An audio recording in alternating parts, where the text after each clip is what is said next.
Willkommen, meine lieben Nähfreunde. Es ist bald wieder Ostern und ihr wisst genau, was das bedeutet. Wir nähen heute wieder ein paar Gratisschnittmuster, um unsere Stoffreste zu reduzieren. Erstmal vorweg, wundert euch nicht, ich sitze schon in meinem neuen Nähzimmer. Wie das entstanden ist, zeige ich euch noch nach und nach in meinen Videos. Die sind leider noch nicht ganz fertig. Es ist auch noch nichts eingeräumt, das mache ich am liebsten mit euch zusammen. Aber heute wollen wir ja erstmal unsere Stoffreste vernähen. Ich habe mir wieder ein paar Gratisschnittmuster für euch überlegt. Juhu! Und jetzt wollen wir auch gleich mal mit dem ersten anfangen. Also meine Kiste, zeige ich euch wieder. Wie auch immer das geht, wird auch mit jedem Video voller, obwohl ich ja immer wieder Reste vernähe. Heute werden wir auch wieder die ganz kleinen Reste vernähen. Zuallererst möchte ich euch mal zeigen, wie man diese süßen Hasenbeutelchen nähen kann. Das ist jetzt die kleine Version, um Geschenke zu verpacken, aber auch Süßigkeiten oder als Dekoration. Und davon gibt es noch eine große Version. Und wie man die näht aus den Stoffresten hier, zeige ich euch zuerst. Zuallererst könnt ihr euch die Schnittmuster gratis auf knopf-nadel.de runterladen. Die gibt es einmal in groß und in klein. Als Beispiel werde ich hier die große Version nähen. Dafür nehme ich mir jetzt mein Schnittmuster vor und schaue mal in meiner Restekiste, was sich da so findet. Also ihr könnt immer Webware für dieses Schnittmuster benutzen oder Webware und dehnbare Sachen in Kombination. Dazu könnt ihr dann, wenn ihr möchtet, noch solche Pompons benutzen und dann so ein kleines Stummelschwänzchen ankleben. Die habe ich vom Teddy und da kostet die ganze Packung 1 Euro. Dazu braucht ihr dann noch eine Schere, um eure Fäden zurechtzuschneiden und natürlich einen Rollschneider oder eine Stoffschere, um den Stoff auszuschneiden. Ich empfehle euch hier auf jeden Fall die Stoffschere zu benutzen oder so einen kleinen Rollschneider, damit ihr um diese Kurven gut rumkommt, denn an den Ohren haben wir so kleine Kurven. Ihr könnt natürlich einen großen Rollschneider benutzen. Achtet nur drauf, dass ihr da erstens in eure Matte nicht so tief reinschneidet und zweitens, dass ihr diese Kurve gut nehmt.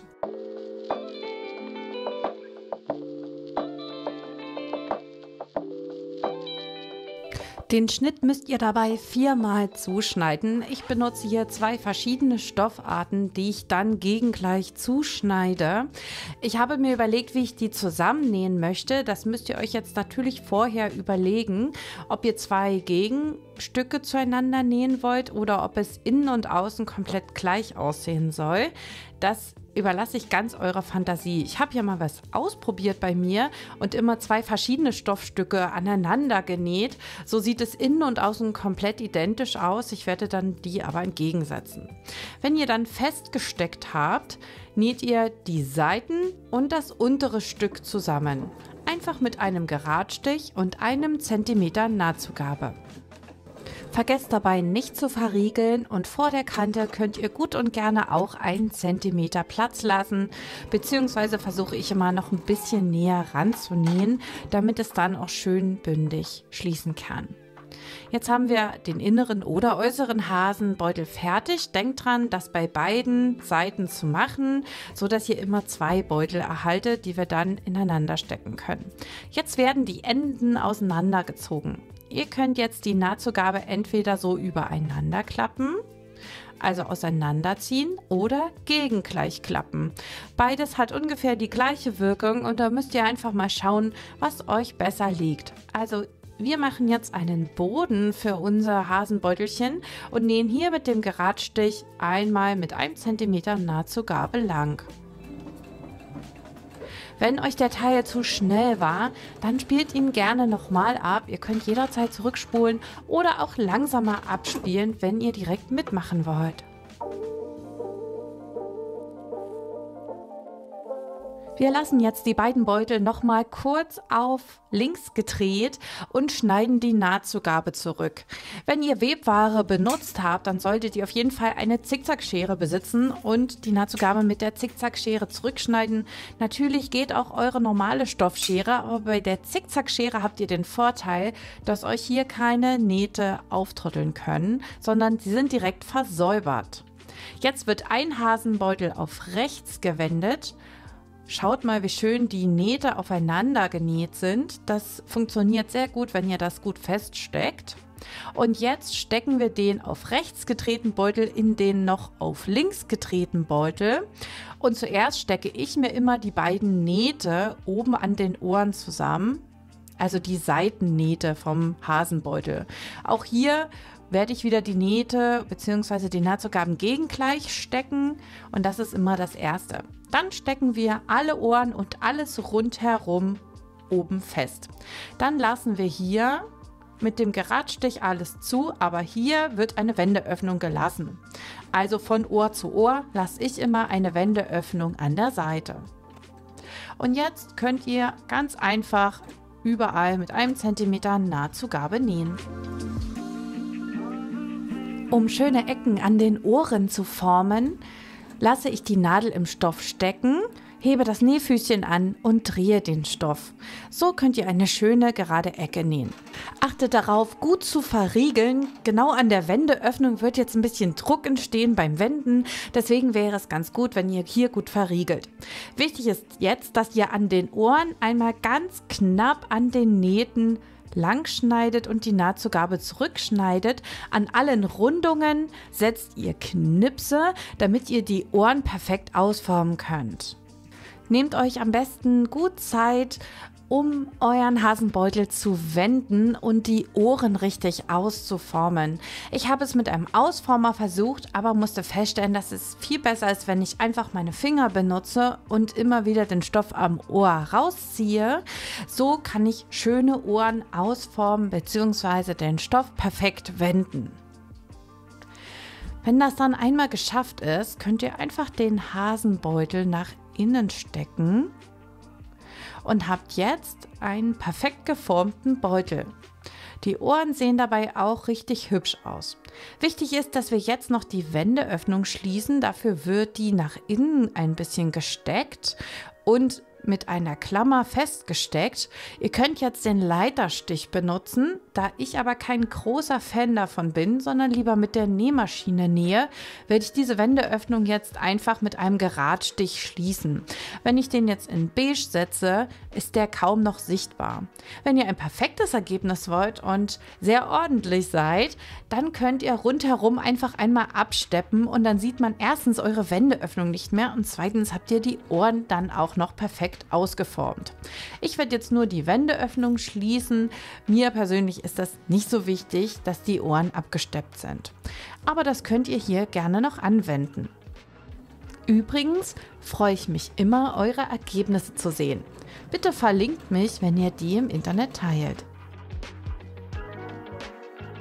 Schaut mal, wie schön diese Wendeöffnung geschlossen ist. Das ist wirklich ganz unauffällig. Ich bin damit sehr zufrieden und kann mir jetzt den Hasenbeutel einmal nochmal im Ganzen anschauen. Wichtig ist, wenn ihr den kleinen Hasenbeutel zuschneidet, dass ihr unbedingt einen dehnbaren Stoff benutzt. Den könnt ihr sonst nicht wenden. Am dehnbaren Stoff kann man nämlich sehr gut ziehen, um diese Ohren wieder ausformen zu können. Den kleinen Beutel empfehle ich auf keinen Fall mit 2 Webware-Stücken. Und schaut mal, der ist sogar wendbar. Also ihr könnt den dann von 2 Seiten anschauen und benutzen. Das macht ihn vielfältiger. Jetzt wollen wir noch die Pompons anbringen. Die könnt ihr übrigens auch mit der Hand annähen. Das funktioniert auch sehr gut.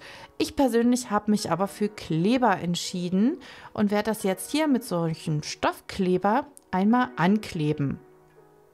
Dann wartet man kurz und das Schwänzchen hält richtig gut. Schaut mal, wie niedlich der kleine Hasenbeutel geworden ist und wie schön der große Hasenbeutel ist. Da passen auf jeden Fall mehrere Ostereier rein und ich finde sie auch als Dekoration oder auch als Eierwärmer ganz toll für den Frühstückstisch. Für meine Plotterfreunde habe ich auch noch was.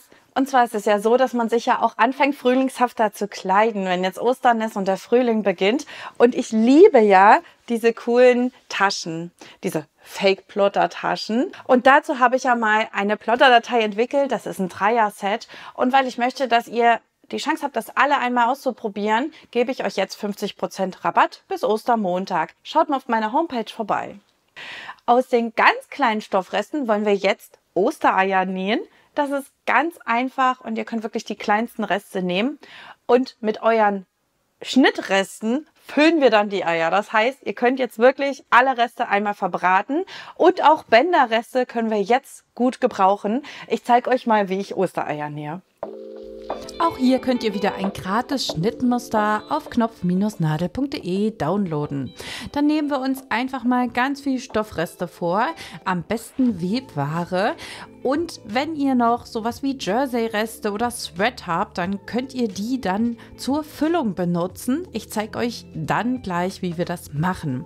Dann braucht ihr noch Nadel und Faden, denn jetzt müssen wir wirklich mal einen Leiterstich anwenden.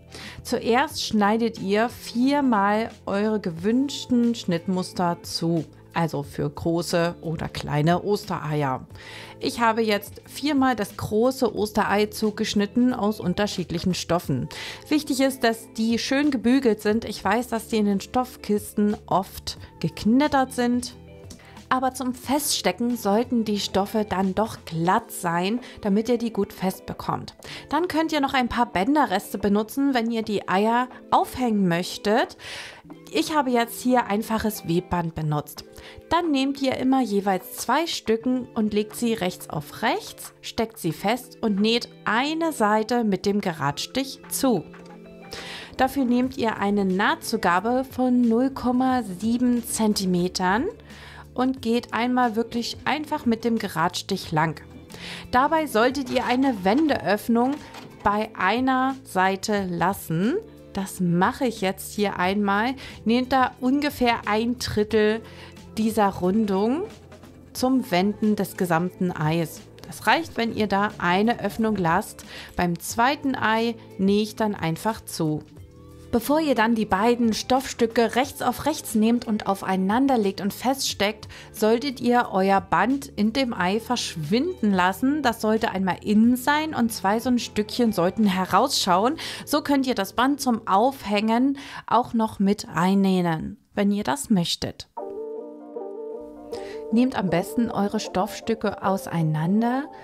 So, auseinanderziehen und dann legt ihr sie rechts auf rechts ineinander. Das heißt, eins bleibt auf links gedreht und eins wird auf rechts gedreht und dann werden sie so ineinander gesteckt. Jetzt könnt ihr die Nähte zusammenstecken. Achtet dabei darauf, dass diese Nähte, wo sich die beiden Stoffe treffen, aufeinander gesteckt sind. Jetzt könnt ihr die zweite Seite einfach zunähen. Eine Wendeöffnung haben wir ja bereits, deswegen näht ihr jetzt hier wieder mit der Nahtzugabe von 0,7 cm einmal rundherum im Kreis zusammen.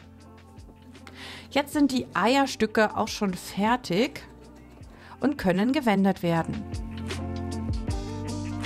Wenn ihr die Nähte an der Wendeöffnung gut verriegelt habt, ist das Wenden auch überhaupt kein Problem für eure Nähte und auch keine Belastung. Ihr könnt, wenn ihr so ein Band eingenäht habt, auch ein bisschen damit nachhelfen und das Ganze daran ein bisschen rausziehen. Jetzt wollen wir unsere Eier aber auch noch in Form bringen und müssen die dann noch füllen.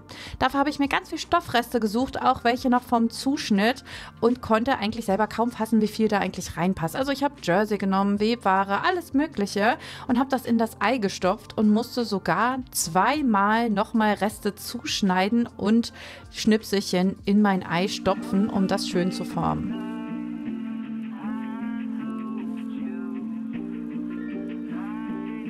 Übrigens sind diese Eier durch eure Stoffe auch komplett waschbar. Das heißt, ihr könnt die für draußen verwenden und wenn die dann nicht mehr so schön aussehen, dann steckt ihr die einmal mit in die Waschmaschine. Jetzt ist das Ei komplett gefüllt, nachdem ich 3-mal Stoffreste zurechtgeschnipselt habe und zum Füllen benutzt habe und kann jetzt die Wendeöffnung mit dem Leiterstich schließen. Dafür nehme ich eine Nadel und ein sehr unauffällig aussehendes Garn. Ich hoffe, ihr könnt das in der Aufnahme gut sehen. Ich denke mal, das Garn ist ein bisschen zu hell dafür, dass man das jetzt gut nachvollziehen kann. Wenn ihr mögt, zeige ich euch mal in einem gesonderten Video, wie der Leiterstich funktioniert, damit ihr solche perfekten Wendeöffnungen hinbekommt. Am Ende zieht man nämlich dann, nachdem man diesen Leiterstich vollbracht hat, nur am Garn und kann damit, hier seht ihr es schön, diese Öffnung perfekt schließen. Also die sieht aus, als wäre die innen zusammengenäht. Jetzt wird es noch schön vernäht. Ich nehme dabei immer die Nadel und nehme damit nochmal die Nähte zusammen und nähe einfach mit einem Geradstich immer wieder ein bisschen vor und zurück. Und fertig sind eure Ostereier. Ich finde diese Deko richtig schön, zumal sie auch so nachhaltig ist.